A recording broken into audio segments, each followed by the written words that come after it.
ویدیو اول راجع به زنیه که چند شب موقع خواب در خونش رو زدن، اما وقتی میرفته در رو باز کنه هیچ کس پشت در نبوده، تا اینکه یه روز تصمیم میگیره از این اتفاق فیلم بگیره. بریم ببینیم چی رو ضبط میکنه.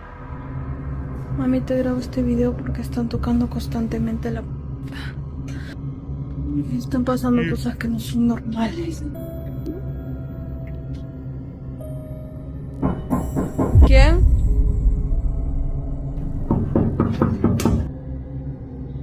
¿Quién?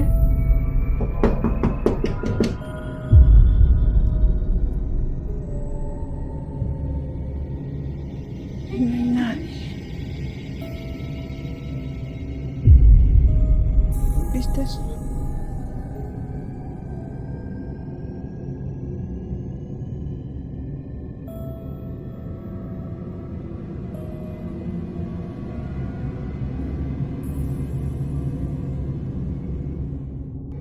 درسته هیچ کس پشت در نبود و وقتی اون زن میخواست برگرده به اتاقش، پتو روی تختش تکون میخوره و هیچ کس هم زیر تخت یا توی اتاق نبوده.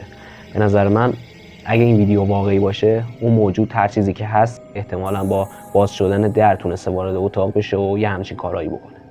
این کلیپ توسط کسی ضبط شده که جلوی خونشون یه پارک وجود داره و میگه تاب و وسایل بازی این پارک خود به خود تکون میخورن. بریم ویدیو رو ببینیم.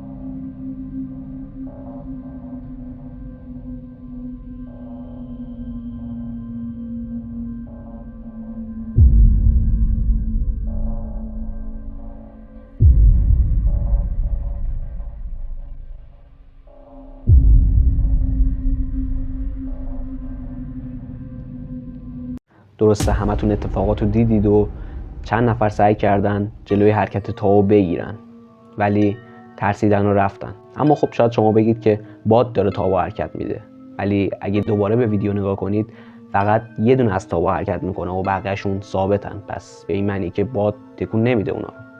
چند وقت پیش یه تیک تاکر یه ویدیو گذاشته که یه روز عصر وقتی داشته از سر کار برمیگشته یه زمزمه هایی رو تو ماشینش میشنیده و شروع میکنه به فیلم برداری کردن.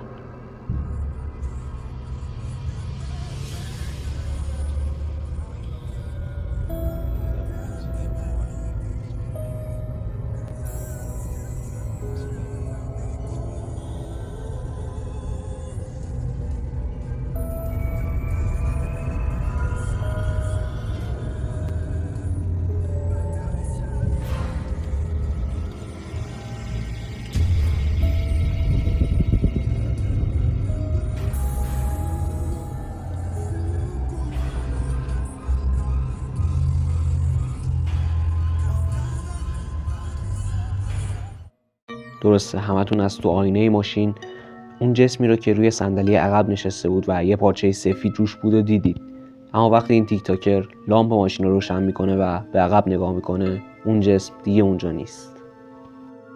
اما ویدیو آخر مربوط به شخصی به اسم خورخه است که همراه زن و بچهش شاهد اتفاقای وحشتناکی توی خونش بوده، مثل جابجا شدن اشیا یا دیدن سایه‌های عجیب غریب، و تصمیم میگیره اطراف خونش دوربین بذاره. بریم ببینیم یکی از دوربینا چی رو ضبط کرده.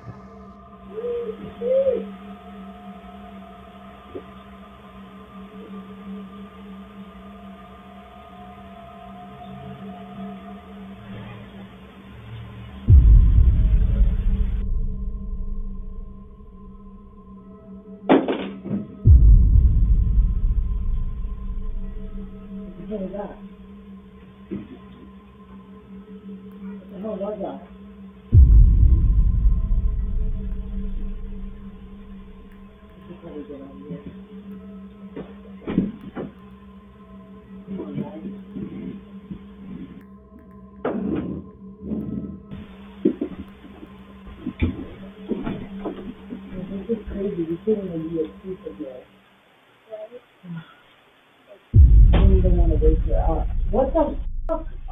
Leave us alone! Leave us alone. We're not scared of you anymore. Leave us alone. Just sit back down. Just sit back down. I'm not waking up the baby for this. This is crazy. Leave us alone.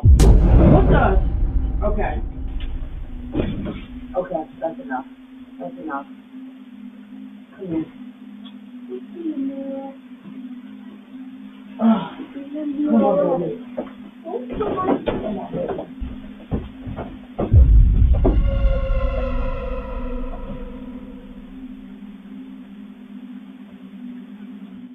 همتون اتفاقات رو دیدید و به نظر میرسه که خونه خورخه تسخیر شده است و اون موجود دوست نداره که اونا اونجا زندگی کنن. اما اگر این ویدیو خوشتون اومده پیشنهاد میکنم که چنل ما رو سابسکرایب کنید، لایک یادتون نره.